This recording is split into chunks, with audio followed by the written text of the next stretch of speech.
Page 104, chapter 21. This chapter is titled Quinny. In a dark, dusty corner of his basement, Hopper shows me a big metal cage called a dog crate. He tells me his family once had a named dog, Score, that slept in this crate in their kitchen. But then the dog died when Hopper was just a toddler, so they didn't need the crate anymore. That's so sad, I tell Hopper. I'm sorry about your poor dead dog. He was really old. I don't even remember him. I can't imagine not remembering the first dog I ever had. Well, I've been wanting an alive dog for ages now, I say, but my parents keep bringing home little sisters instead. Then I notice that this dog crate has a door that locks with a latch, and it looks like it would fit in the back seat of a car. The good news is, Freya can ride in this crate all the way to Mr. McSorn's new house. The grumpy news is, we've still got to get Freya inside the crate. Early the next morning, Hopper and I drag that crate upstairs and over to my yard. We push it right up against my kitchen door, which is still Freya's favorite clucking spot. We stick tons of scrumptious food inside, a watermelon lollipop, and a plate of crispy orange cheese doodles, which look kind of like worms. If you ask me, plus a bunch of barbecue potato chips, because we haven't tried that flavor yet.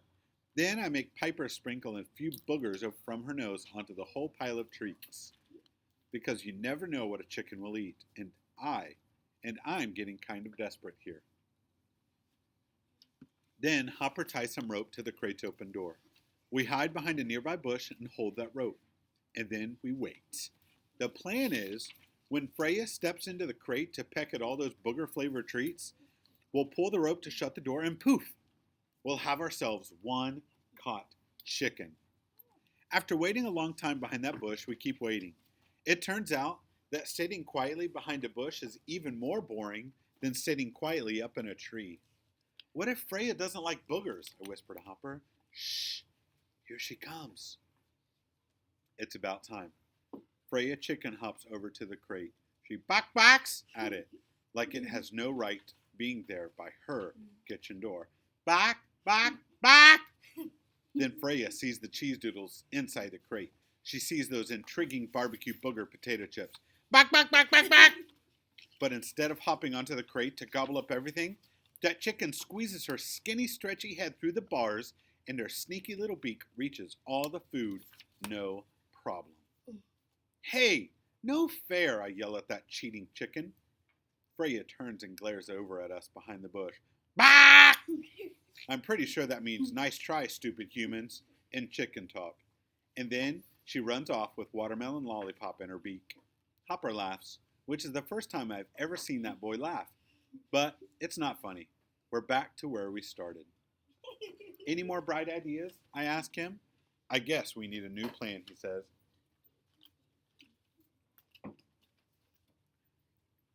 Before Freya gets eaten by a fox, I add, we're running out of time. Then I hear Mom start to play the accordion from inside my house, which means she's trying to get Cleo to go down for a nap again. She's playing Yellow Submarine by the Beatles, one of my favorite songs. Then, Hopper touches my arm and points across my yard to below Cleo's window, where something very, very, extra very amazing is happening. It's Freya. She's standing there, listening to Mom play. I creep over that chicken slowly, but the music stops before I get there. Bah! Freya clucks and runs away again. Hopper, did you see that? Freya loves music. Mr. McSorn used to play the harmonica. He did? Well, did you know that I play the accordion too? I think the whole neighborhood knows that. An accordion sounds just like a giant harmonica. I bet Freya will come closer if I play. She'll be so amazed by my amazing accordion that she'll follow me right into the kitchen. Maybe, says Hopper. I can tell he really means maybe not. But I try to think positive because then maybe positive will come true. So what songs did Mr. McSorn play? I don't know, a whole bunch. Like what? Tell me. He played Home on the Range sometimes and, On Top of Old Smoky. Did he ever play any songs by the Beatles? Because I know a ton of those. I don't think so, says Hopper. But I remember on the 4th of July he would always play Yankee Doodle Dandy, and Freya would cluck and dance around to it. Hey, I actually kind of almost know that song. Part of it, at least. I ran inside. I find my big book of accordion sheet music. I flip and flip the pages until I find it. Yankee Doodle Dandy. I go over all the notes. Then I get my accordion from Mom and slide it on and stand in the kitchen by the open door to our yard.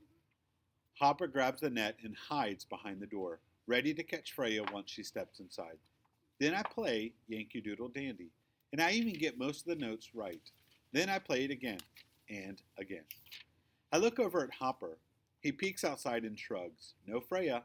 I play it again and again and again and again. But I guess that chicken is not very patriotic after all. Finally, I slip the accordion off and slump down to the floor. My arms hurt. My engine is out of gas. I give up, I tell Hopper. Freya is doomed.